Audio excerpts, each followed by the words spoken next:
নমস্কার বন্ধুরা, তাতাই মা বাবা ব্লগে আপনাদের সকলকে স্বাগত। আমি কদিন আগে আপনাদের সাথে রসপুলির একটি রেসিপি শেয়ার করেছিলাম। আজ আমি আপনাদের সাথে শেয়ার করব চষির পায়েসের রেসিপি। আর চষিটা আমি বাড়িতেই কেটে নিয়েছিলাম। তাহলে দেখে নিন আমি আজকে চষির পায়েসটা কিভাবে তৈরি করছি। চষি বানানোর জন্য আমি যেই মণ্ডটা তৈরি করেছি তার জন্য নিয়ে নিচ্ছি আমি এখানে 2 কাপ জল। আর এই 2 কাপ জলকে ফুটতে দিতে হবে। যখন জলটা ফুটে উঠবে তখন তার মধ্যে দিয়ে দিতে হবে সামান্য পরিমাণে নুন। জলটা খুব ভালো মতন ফুটে উঠলে আমি এর মধ্যে দিয়ে দিলাম 1 কাপ চালের গুঁড়ো। এবার একটা খুন্তির সাহায্যে খুব ভালো মতন চালের গুঁড়োটাকে জলের সাথে মিশিয়ে নেব।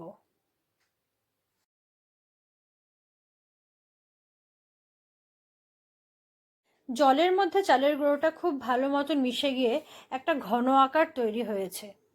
এটাকে এখন আমি কিছু সময়ের জন্য ঢাকনা দিয়ে ঢেকে রেখে দেব। 2 মিনিট পর ফিরে আসলাম। চালটা কিন্তু অনেকটাই সেদ্ধ হয়ে গিয়েছে, কিন্তু এরকম অবস্থাতে থাকলেও হবে না, এটাকে আরও কিছুটা টানিয়ে নিতে হবে। মণ্ডটা আমার তৈরি হয়ে গিয়েছে। এখন আমি একটা পাত্রে ঢেলে নেব। ঢেলে নিয়েছি। এখন মণ্ডটাকে হালকা ঠান্ডা হওয়ার জন্য রেখে দেব। মণ্ডটা অনেকটাই ঠান্ডা হয়ে গিয়েছে, তবে হালকা গরম থাকতে থাকতে মণ্ডটাকে ভালো মতন ডলে নিতে হবে। আপনাদের বলে রাখি, আমি কিন্তু এই থালাটার গায়ে ঘি মাখিয়ে রেখেছিলাম। মনে রাখতে হবে মণ্ডটাকে কিন্তু বেশ কিছুটা সময় ধরে একদম মোলায়েম করে মেখে নিতে হবে। মণ্ডটা একদম রেডি হয়ে গিয়েছে। এখন আমি এখান থেকে ছোট্ট একটা টুকরো কেটে নিচ্ছি। আর এখানে ছড়িয়ে রেখেছি সামান্য চালের গুঁড়ো। এবার হাত দিয়ে এরকম করে লম্বা করে নেব। আমি এরকম একটা লম্বা ফিতের মতন বানিয়ে নিয়েছি। এবার তার থেকে অল্প কেটে হাত দিয়ে এরকম করে ডলে এই দেখুন বানিয়ে নিলাম চষি। আবার এখান থেকে অল্প আরেকটু কেটে নিলাম।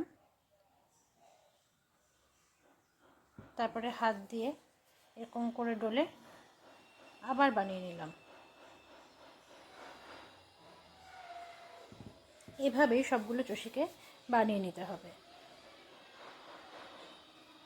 আজকে তাতাইও আমাকে হেল্প করছে, দেখুন।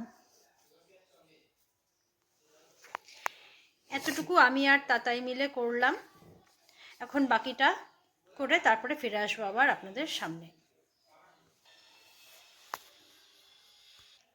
তাতাইকে আমি হাতের মধ্যে রেখে করতে বলেছি, দেখুন ও কেমন করে করছে। এই প্রসেসটাও কিন্তু আপনারা অবলম্বন করতে পারেন। ভেরি গুড, করো। তাহলে সব কটা করে তারপরে আমরা ফিরে আসবো আবার আপনাদের সামনে। ততক্ষণ আমাদের সঙ্গে থাকুন। চষিগুলো আমরা দুজন মিলে কেটে নিয়েছি। আর চষিগুলো আমি যেই পাত্রতে রেখেছি তার নিচে আমি কিছু চালের গুঁড়ো ছড়িয়ে দিয়েছিলাম। এর ফলে চষিগুলো একটার গায়ে আরেকটা লেগে যাবে না। এতক্ষণ আমি দেখিয়ে দিলাম চষিটা কিভাবে বাড়িতে তৈরি করতে হয়। আর এবার আমি দেখাবো কিভাবে চষির পায়েস করে নিয়েছি আমি। কড়াই গরম বসিয়ে দিয়েছি। আর গরম কড়াইয়ে আমি দিয়ে দিচ্ছি ঘি 1 চামচ। ঘিটা গরম হয়ে গিয়েছে। আমি যে চষিগুলোকে তৈরি করে রেখেছিলাম সেগুলোকে এখন আমি এই ঘিয়ের মধ্যে দিয়ে হালকা আঁচে ভেজে নেব।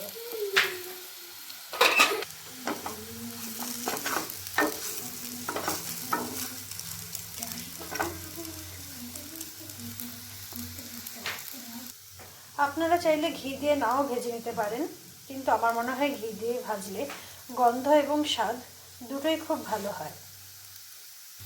হালকা করে আমি ভেজে নিয়েছি। এখন গ্যাস বন্ধ করে দেব। একই কড়াইয়ের মধ্যে এখন আমি দিয়ে দিয়েছি পরিমাণ অনুসারে দুধ। আর দুধটাকে এখন আমি গরম করে নিচ্ছি। দুধটা দেখতেই পাচ্ছেন জাল উঠে গিয়েছে। এখন আমি আঁচ কমিয়ে আর একটু ঘন করে নেব দুধটাকে। কিছুটা ঘন হয়ে গিয়েছে। এখন আমি এর মধ্যে চষিগুলোকে ছেড়ে দিচ্ছি।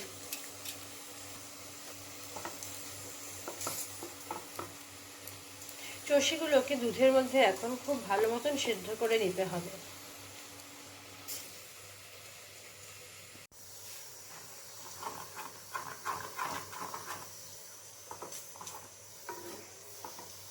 চষিগুলো এখনো সেদ্ধ হয়নি।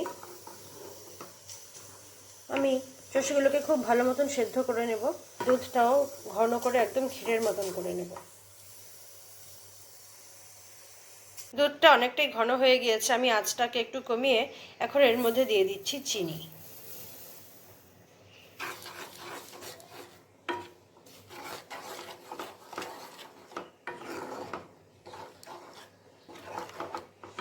এভাবে আরেকটু সময় আমি জাল দিয়ে তারপরে গ্যাসটাকে বন্ধ করে দেব।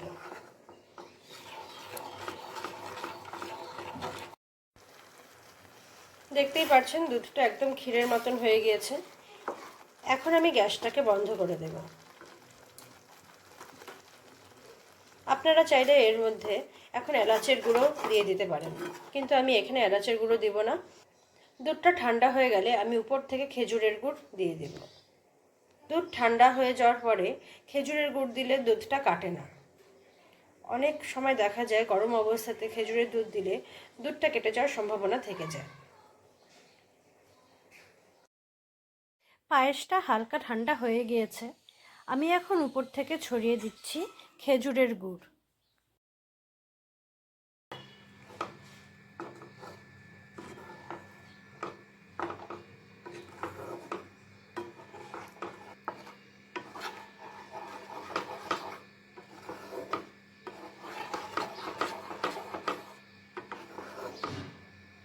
গুড়টাকে আমি খুব ভালো মতন মিশিয়ে নিচ্ছি পায়েসের সাথে। তারপরে পরিবেশন করে ফিরে আসবো আপনাদের সামনে। পায়েসটাকে আমি একটা পাত্রের মধ্যে পরিবেশন করে ফিরে আসলাম আপনাদের সামনে। দেখতেই পাচ্ছেন পায়েসের দুধটা কতটা ক্ষীরের মতন হয়েছে। আমি একটা চামচের সাহায্যে তুলে আপনাদেরকে দেখিয়ে দিচ্ছি। চষিটা খুব ভালো মতন সেদ্ধ হয়েছে, আর খেতেও কিন্তু ভীষণ ভালো হয়েছিল এই পায়েস। সামনেই পৌষ সংক্রান্তি, আর এই সংক্রান্তিতে আপনারাও যদি বাড়িতে চষির পায়েস তৈরি করে খেতে চান, তবে আমার এই পদ্ধতিটা অবশ্যই আপনারা একবার হলেও অবলম্বন করে দেখতে পারেন। বন্ধুরা, আমার আজকের রেসিপিটি আপনাদের কেমন লাগলো তা যদি আমাকে কমেন্ট করে জানান, তো সেটা আমার খুবই ভালো লাগবে। আর ভালো লাগলে আমার চ্যানেলটিকে সাবস্ক্রাইব করে আমার পাশে থাকবেন। আজকের মতন আমি আমার ভিডিওটি এখানেই শেষ করছি। ধন্যবাদ।